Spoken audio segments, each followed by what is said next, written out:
Hi. So today I decided I'm going to go ahead and just do a video instead of a regular blog post because I have actually some things I should show you. Now, as you'll notice, I'm not in my nice area where I teach lessons or do anything where I play music, but I'm in my basement where I have some projects. So, as you may have seen, I have a bowlback mandolin, only this mandolin has not been usable for some time because the neck actually pulled forward. You can see it.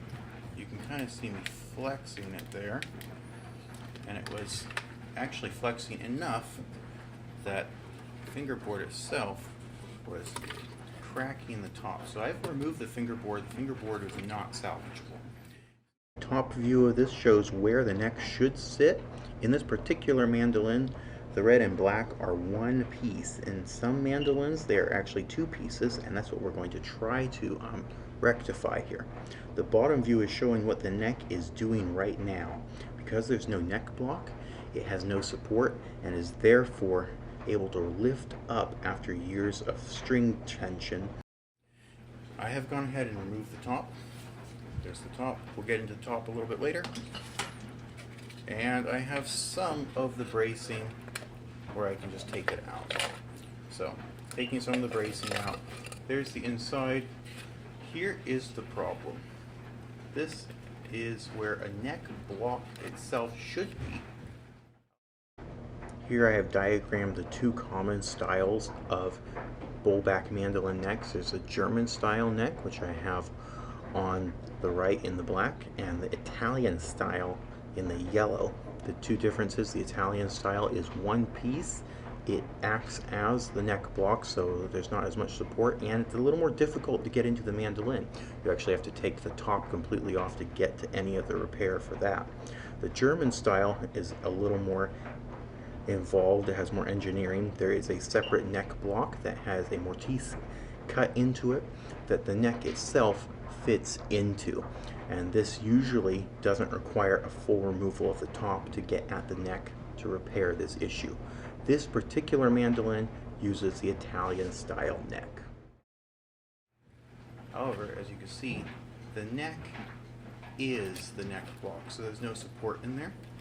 I am going to be adding an extra small block piece here to kind of buttress that a little bit to provide some more support to it, and I'm going to be replacing these as well.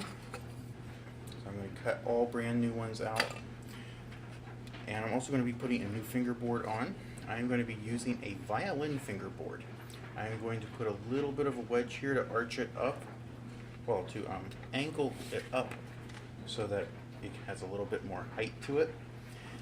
And there are two reasons for that. One reason is I am building a new top for this, and the other reason is this top is not going to be a flat top like it was originally. It's going to have a little bit of an arch to add extra support to it. I'll give you another view of the inside.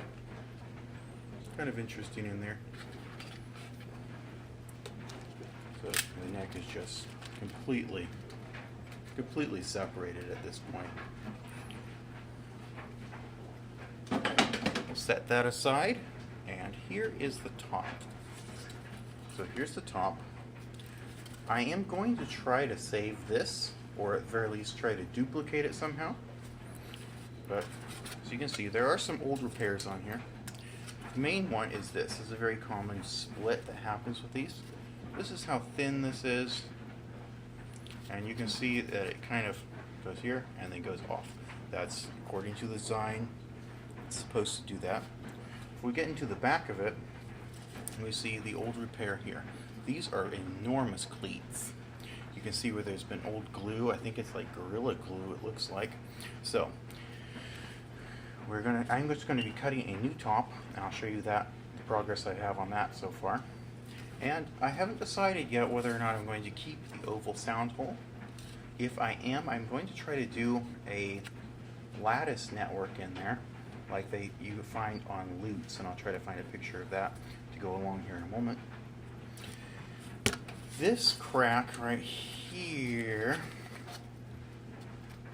is a complete result of the fingerboard digging in, and then we have this whole section here that's just coming off. Now, I could cleat this and repair it and do a few other things to it to make it usable again, but I want to change the top on here a little bit. Go ahead and grab my top.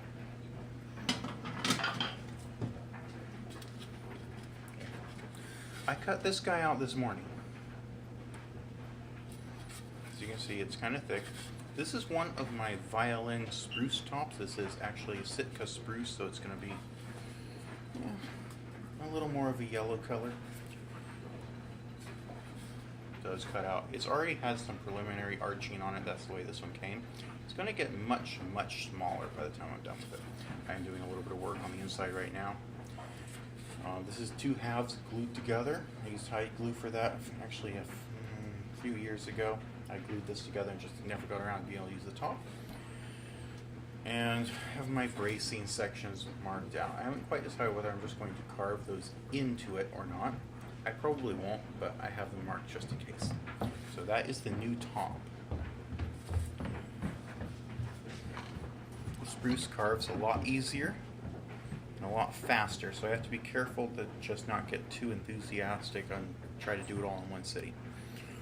So that is what's happening with the mandolin, and I will try to have some more updates on here as we go.